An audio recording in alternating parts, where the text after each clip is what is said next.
Hey guys, thanks for coming to study with me. Today we're going over mental health problems in older adults. So I guess let's start our studying.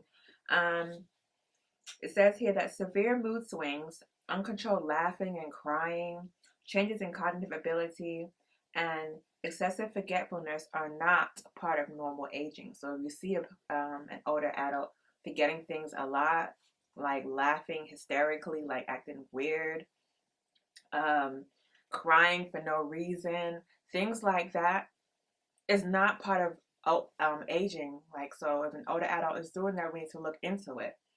Um, Symptoms should not be dismissed as age-related changes. A thorough assessment may reveal a treatable and reversible condition. Changes in mental status can be related to many factors: diet, fluid and electrolyte imbalance.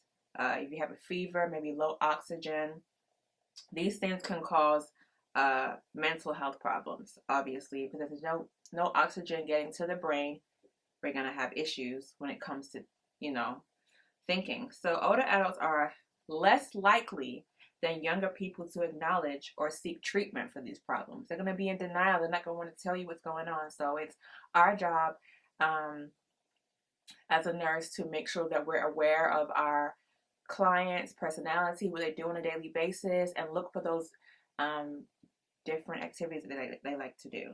And as I said before, the changes may be reversible and treatable if the underlying condition is identified. When I say that, I'm talking about like specific drugs can cause people to change their mental status. Of course, if you have too much potassium, too much sodium, too much anything can cause a change in the mental status, change in the body as a whole. What else? They say also we learn about senses. So if there's not enough senses going on, and sensory is called sensory deprivation. So let's say a client is in the hospital alone, not too much noise. They used to get that particular activating system, which is in your brain, moving and working, is going to cause the brain to have hallucinations, make the brain active, make the brain think that there's people around to keep the brain working, because that's what it's there for, right? And if also they may have sensory overload. Sensory overload is a situation where there's too many senses. Somebody in the emergency room or the NICU, or they have all these beeping sounds and talking and people poking at them and touching them. It's just too much senses going on. Our senses deal with our eyes, nose, smell, nose, tasting, hearing, touch, tactile senses, gustatory, tongue. So all these things we're used to a specific amount called sensory stasis. We want a specific amount of senses that we're called normal within our body. And when it becomes too little or too much, things go out of whack and our brain acts kind of loco, okay? And that's where we get disorders like delirium, or things like sensory deprivation, or sensory overload, right? So that's what I say when I mention, those things can be reversed. If you have too much senses going on in the hospital and the person is confused and agitated, well, we can control that. We can decrease them as much as we can by, reducing the noise. If there's not enough senses going on, like auditory senses, maybe it's not enough, no, not enough sound, we can go ahead and add some music, calmful music that they like, or read a book, whatever thing they like to do. If there's not enough of it, let's get them doing that. And I have a video on that for part 1, so check that out. But that's not what it's about today, but that is linked to mental problems. If you're not giving your brain any activity, mental problems will occur, including medications can cause mental distortions. So just watch out when it comes to older adults doing those type of things, all right? And then again, also UTI infections can cause delirium. Delirium is a disturbance of consciousness with change in cognition. So basically someone who is zoned out, just spaced out, just not really there with you.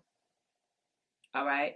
So As a nurse, we must recognize, assess, refer, collaborate, treat, and support older adults who exhibit signs and symptoms of depression, substance abuse, delirium, and dementia. So, now that we're talking about, the mental status of an older adult, depression. Depression is the most common affective or mood disorder of an older aged person.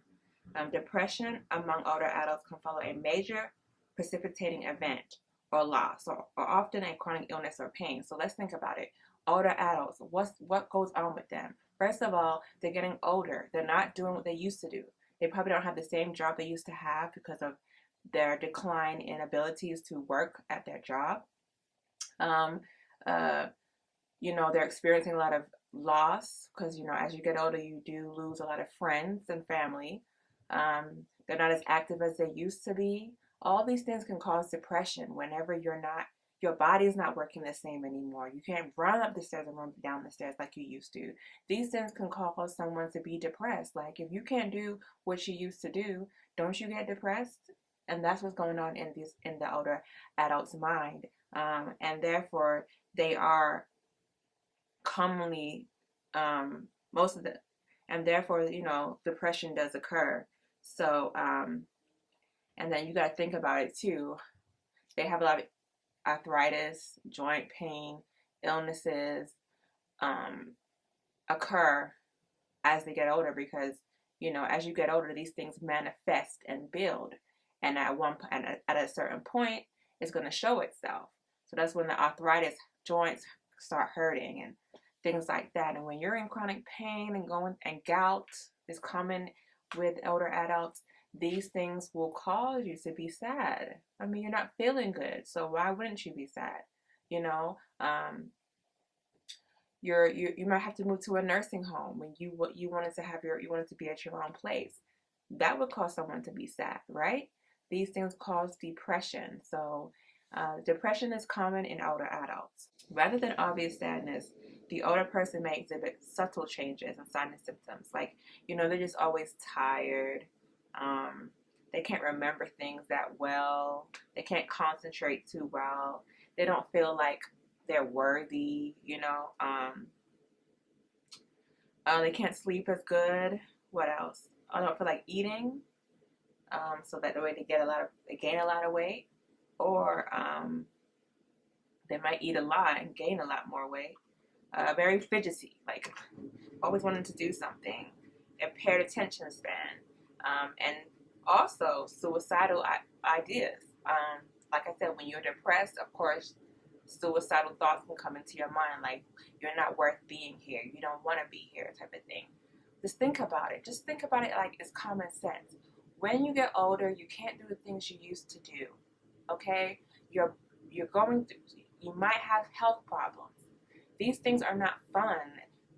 Gout, pain, arthritis, these things do not feel good, causing depression.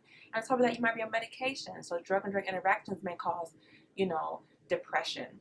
You know what I'm saying? Because serotonin is the feel-good hormone. And when you're going through all these unhealthy things in the body and experiencing life in front of you changing and leaving you behind while you're stuck here in a nursing home, or, you just can't do things you used to do anymore. Depression, suicidal thoughts will happen.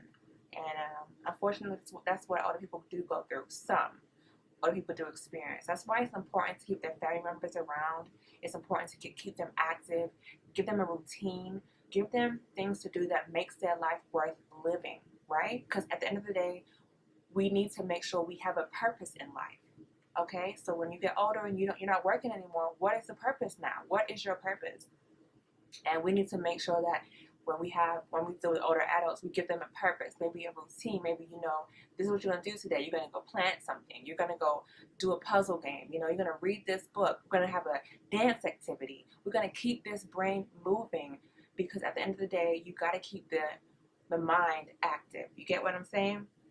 So that's that with the depression.